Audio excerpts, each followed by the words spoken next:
स्वामी समर्थ सर्वांना। तर आज आहे पौर्णिमा, म्हणजे हा कालचा व्हिडिओ आहे, तर मला पोस्ट करायला लेट झाला आहे।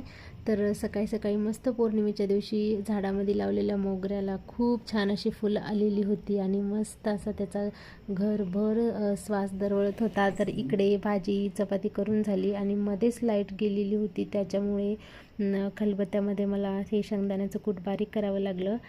तर ही खलबत्त्यामध्ये कुटण्याची मजा काही खरंच वेगळी असते, कधी कधी भारी वाटतं असं करायला। आणि इकडे साबुदाणा वगैरे फोडणी देऊन झालेला आहे।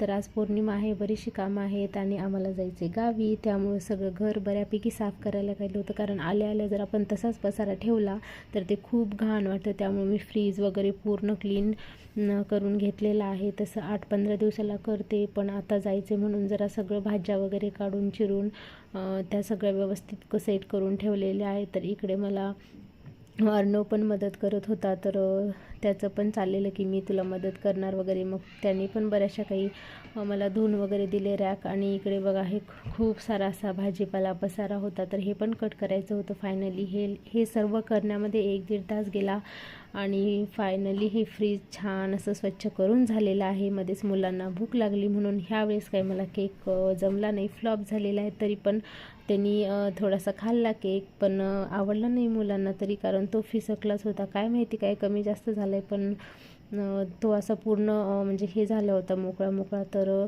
पौर्णिमा आहे, मी स्वामी केंद्रात गेलेली आणि मग स्वामींचं दर्शन वगैरे झालेलं आहे।